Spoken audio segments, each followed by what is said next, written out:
Dude, Zappy is flying up the charts a little bit. You're getting a lot of the Malik Willis buzz, but I'm also seeing Yeah. Zappy's name being thrown out there too. People were saying Yeah. he won yesterday's Senior Bowl Yeah, man. in terms of quarterback play. Bailey Zappi has definitely been a guy that has been making headways the same way people have been talking about Malik Willis jetting up the quarterback stock. Bailey Zappi is another guy, record-setting quarterback at Western Kentucky. Highly productive season as a passer, definitely. When I think of some of the positives that I like about Bailey just from watching him on tape, I love his ball placement. I think that, man, he throws a nice ball in terms of the accuracy, right? Understanding the hip of where you need to put it and stuff like that. I also think that his deep ball, I like the accuracy on that as well. I think it's a pretty pass, right? I also think that he has really nice mechanics. You watch his footwork, very consistent, very different from what I talked about with Malik Willis. Remember with Malik, I said at times he gets himself in trouble because his drops aren't as consistent. He doesn't stay in the pocket or centered in the pocket or getting his feet pointing in the direction in which he's trying to throw the ball. But because he's such a great athlete, he can overcome it at times. I feel like with Bailey is super fundamental with his footwork. You watch him on his dropbacks, it's consistent. You watch him when he's rolling out, it's consistent. You watch him how he maneuvers and climbs in the pocket, it's consistent. And I think that it makes him just be less erratic as a passer, whereas with Malik at times, he can have some wild misses. And also think that with Bailey, he anticipates throws well and he has a nice touch on the pass as well, man. Those are some of the things that I really do like about Bailey, just from what I've watched on him, some of these games, some of the practices from the Senior Bowl as well. Like, I definitely think that, he has a lot of upside in that vein right there. Sounds like the first overall pick. Now, see, I'm not going to go there because with him, he also has some negatives, right? Some of the negatives is this: not a ton of D1 experience. He was a Division II player for, his whole career until this last season where he went to Western Kentucky. Oh, come on. You got to stick up for those guys. No. I stick up for FCS. I don't stick up for Division II. It's different. There's levels to this. I'm a 1A snob all of a sudden. Okay. Now that my team is big time, we don't, wait, what are you in? Is it, what conference? We're conference, we're in the Sun Belt. Yeah. We're in the Sun Belt. Sun Belt. Yeah. So we'll be playing like App stuff? State. No, that's East. That's lower, like the Carolina. So Coastal Carolina, App State. Okay. Yeah, those type of schools and stuff like that, man. But for some reason I thought it was Conference USA.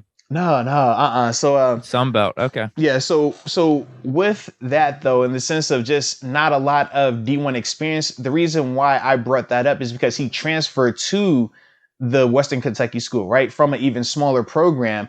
And Western Kentucky isn't a powerhouse in itself. So when you're talking about the sample size, when you're evaluating him, I'm watching tape of him versus, was it Michigan State? But then at the same time, I'm watching tape of him versus University of Tennessee Martin.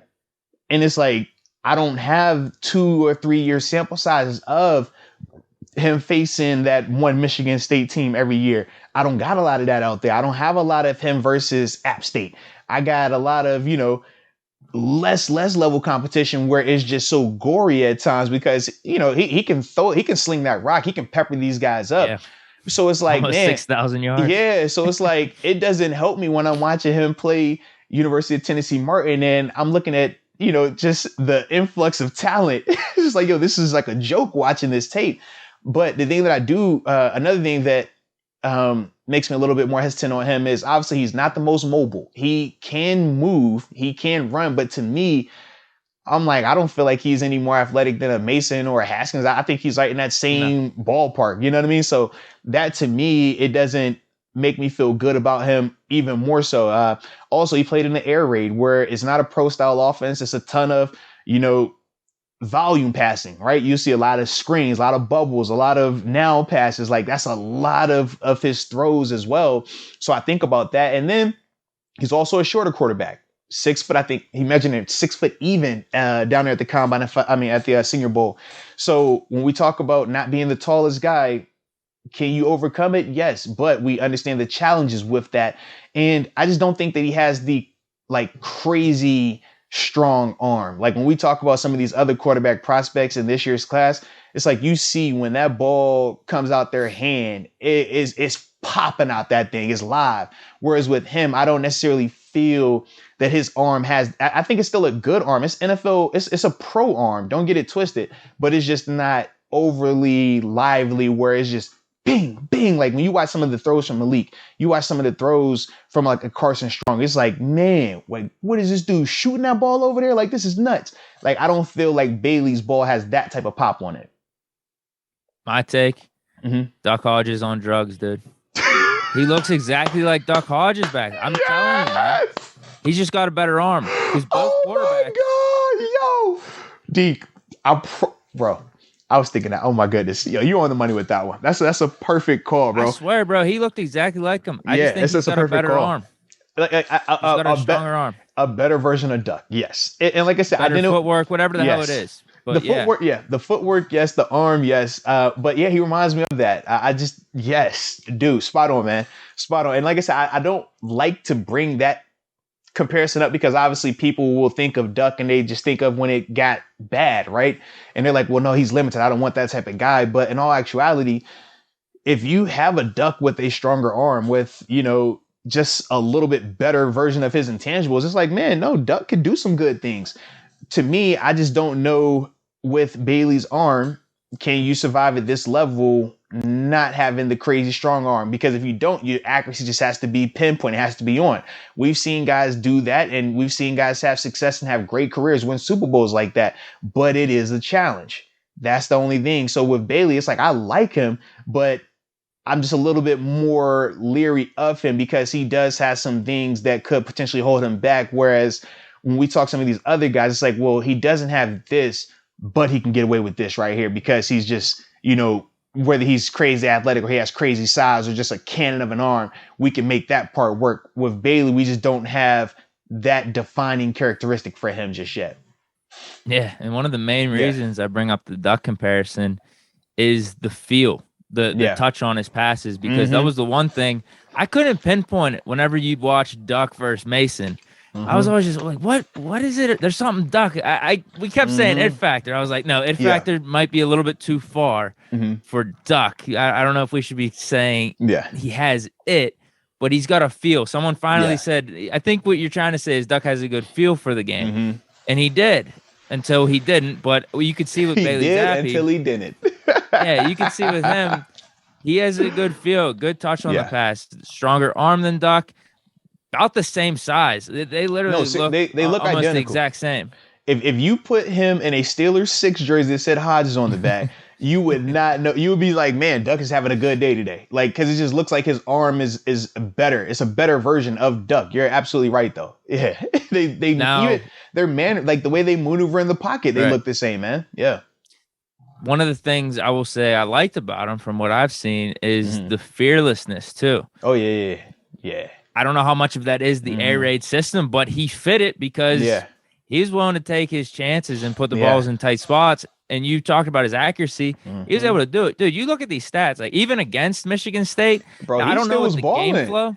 I don't know how the game flow was, but 488 yards and 3 touchdowns. And then against Indiana, same thing, 365 yards, 3 touchdowns. The thing that I've noticed with Bailey, and it's something that I actually like about him, he has had adversity early on in games. That's what we said a good about amount Duck, of times. Too. Duck's fearless. Yeah, like, but when I watch Bailey, it's like Bailey, like even that University of Tennessee Martin tape that I was watching, it's like he threw a pick like on the first drive. They were down 7-zip. He throws a pick, just taking a shot downfield. But then after that, it's like, okay, another bad play here, another bad play, and then he just clicks, and it's like, oh, once it got rolling, it was a wrap. And when I watch him more, I feel like that happens with him a good amount. It's like it starts out a little rocky, a little slow because of the gunslinger, that risk taker mentality. But then once he figures that team out or that defense, or he gets just comfortable, man, it looks at times like a surgeon out there because he is so precise in how he spreads the ball around, whether you're talking middle of the field, outside the numbers. Also understanding, taking what the defense gives him. He doesn't force it all the time. He will take the check down. He will take the short underneath route. He's not only enamored with looking for the deep throw. So I do like that element as well with him, man. The one thing that you mentioned as a con is the air raid system. Yeah. maybe it's less of a con as it would have been like 10, 15 years ago, just because of how the NFL is evolving. Because you have Mahomes coming out of like Texas Tech having success. Correct. Literally, Kingsbury drafting specifically Kyler Murray. It's not an air raid system, but a college type of system. Yeah, well, I guess the coaches are moving towards that. It's still not fully there, but I don't think it's as much of a bad thing as it was maybe 10, 15 years ago. Well, the reason why, and I do agree with that, but the two guys that you named, we don't currently have in terms of the coaches. We have Matt Canada. Oh, yeah. If we're talking specifically us, 100% right. And I was thinking more like if the McVay drafts him, heck no. Listen, even if he was going to New Orleans, it's not a negative. Even if, you know what I mean? It's like, no, man, if you're with the right coach, dude, absolutely, he'll be fine. But with our coaching staff, especially our offensive coaching staff, and that's why with Malik, I brought up Mike Sullivan, because I said, hey, Sully is who would be developing him in terms of his footwork, in terms of his mechanics.